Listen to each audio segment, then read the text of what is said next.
Hello everyone, welcome to all.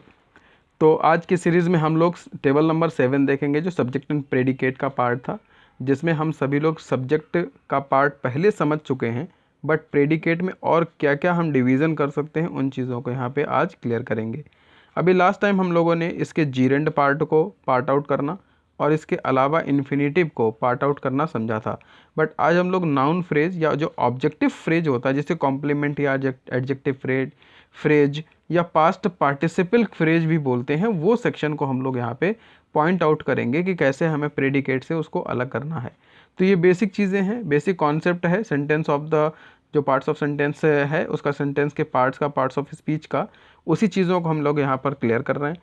तो subject के पीछे के जो एपिसोड हैं वो अगर आपने नहीं देखा है तो डिस्क्रिप्शन में उसका लिंक मिल जाएगा, वहाँ से जाके आप पीछे की वीडियो देख सकते हैं, जिससे आगे आने वाली चीज़ें, आगे के टॉपिक आपको और अच्छे से क्लियर हो जाएं।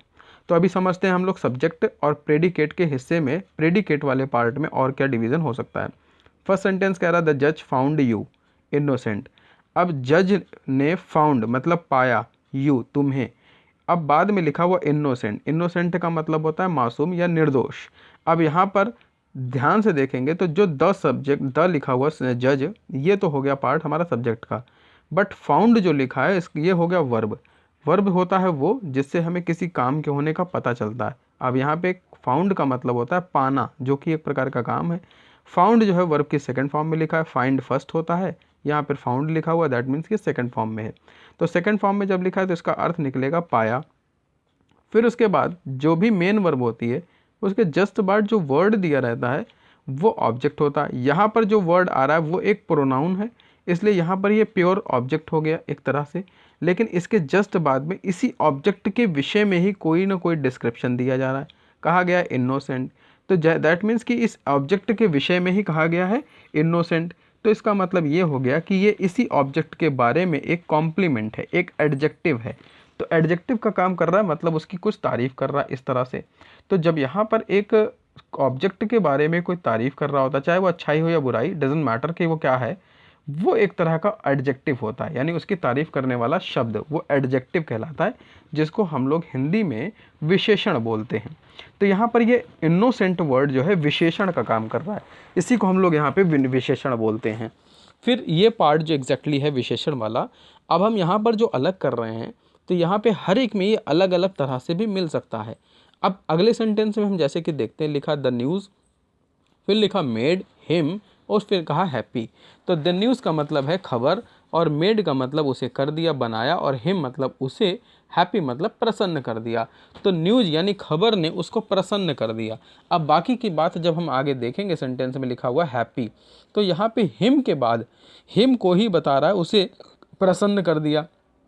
तो यहाँ पर जो हैप्पी लिखा हुआ है ये इसके लिए एडजेक्टिव का काम कर रहा है, तारीफ उसकी कर रहा है, बट उसमें बता रहा है उसको क्या मिला फ़ायदा, उससे हैप्पी हो गया वो खबर के माध्यम से। तो यहाँ पर यह भी एडजेक्टिव का काम कर रहा है। नेक्स्ट वन सेंटेंस में कह रहे हैं यू फाउंड हिम गिल्टी। अब पहले वाले सेंटेंस में कहा गया था द जज found him, found you innocent, लेकिन यहाँ पर बिल्कुल वैसे ही पैटर्न पर सेंटेंस चल रहा है कि यू फाउंड हिम और फिर कहा गया गिल्टी। गिल्टी का मतलब होता है दोषी, किसी को पाना या प्राप्त करना। तो तुमने उसे पाया, लेकिन क्या पाया, उसको दोषी पाया। किस बात के लिए, अब कोई भी बात हो सकती है उसके पीछे, बट वो पार्ट वहाँ पे एडजेक्टिव का है, यानी वो उसके लिए काम कर रहा है कि वो एक एडजेक्टिव का पार्ट प्ले कर रहा है। नेक्स्ट सेंटेंस में भी बिल्कुल ऐसे कहा गया कि ही फेल्ट हिमसेल्फ टायर्ड, वह अपने आप को थका हुआ महसूस कर रहा है। तो फेल्ट का मतलब है महसूस करना या किया, और हिमसेल्फ मतलब स्वयं को, ही अपने लिए बोल रहा है, और टायर्ड का मतलब है थका हुआ। अब यहाँ पर ये पास्ट वर्ड है, देखिए ध्यान से, तो ये एक वर्ब है जो कि पास्ट फॉर्म में यूज़ हुई है।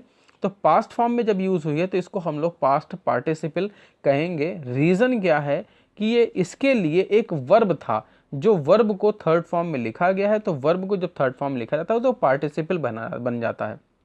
इसीलिए यहाँ पर कहा जा रहा है कि उसने ही महसूस किया अपने आप को थका हुआ। थकान जो होती है वर्ब होती है, और यहाँ पर उसके लिए थर्ड फॉर्म है, तो इसलिए पास्ट पार्टिसिपल का काम कर रहा है। नेक्स्ट सेंटेंस में कहेंगे she wanted the work, she wanted the work completed. अब यहाँ पर कहेंगे वो काम को पूरा करना चाहती है, वांटेड द वर्क कंप्लीटेड। अब वो काम को कैसा चाहती है, कंप्लीट किया हुआ। अब उसकी इच्छा है ये कंप्लीटेड वर्क मिले। तो वर्क किस अवस्था में मिलने चाहिए, उसे कंप्लीटेड मिलना चाहिए। तो यहाँ पर भी ये पार्टिसिपल है, क्योंकि कंप्लीट एक वर्ब होता है और वर्ब को जब थर्ड फॉर्म में बदल देते हैं और किसी भी उसके एडजेक्टिव के रूप में जब यूज करने लगते हैं तो उसको पार्टिसिपल कहा जाता है। ये चीज़ आप यहाँ पे बहुत अच्छे से क्लियर कर लेंगे तो आपको काफ़ी हेल्पफुल रहेगा ये। नेक्स्ट सेंटेंस में कह रहे हैं वी हर्ड द सॉन्ग, हमने गाने को सुना, संग गाया हुआ गाना सुना। अब यहाँ पे गाना तो था लेकिन कैसी अवस्था में था, संग गाया हुआ। तो संग जो है वो भी सिंग की थर्ड फॉर्म है। वर्ब को जब भी हम थर्ड फॉर्म में यूज करेंगे तो पार्टिसिपल ही कहलाएगा, और जब एडजेक्टिव की तरह यूज करेंगे तो वहाँ पे पास्ट पार्टिसिपल कहलाएगा। तो ये चीज़ यहाँ पे आई होप कि आपको बिल्कुल अच्छे से क्लियर हो रही है। नेक्स्ट सेंटेंस में कह रहे हैं कि यहाँ पे दे हैव मच मनी, तो दे सेव्ड मच मनी यहाँ पे होगा, they have saved much money, ये सेंटेंस है पूरा। अब हैव सेव्ड उसके बाद मच मनी, उन्होंने अपने लिए पर्याप्त पैसा बचा लिया है फॉर दियर ओल्ड एज, अपने बुढ़ापे के लिए।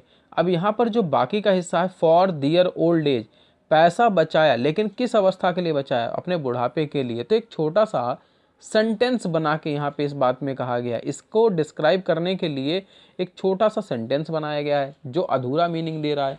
बट वो एक अधूरा मीनिंग देते हुए जब छोटा सेंटेंस होता है, बात तो इसी के बारे में कह रहा ना, तो इसलिए यहाँ पर ये एक तरह से फ्रेज का काम करेगा, एडजेक्टिवल फ्रेज। तो ये था आज का कॉम्प्लीमेंट का हिस्सा, और जो प्रेडिकेट में होता है इस चीज़ से हम लोग आगे के पार्ट को डिवीज़न करते हैं, जो सब्जेक्ट और प्रेडिकेट के डिवीज़न को हमें आगे से समझाता है। तो आई होप कि इससे आपको बहुत सी चीज़ें क्लियर हुई होंगी। एक ऐसे ही नए वीडियो नए लेक्चर के साथ नेक्स्ट सेशन में फिर मिलेंगे, तब तक के लिए स्टे हैप्पी, स्टे सेफ।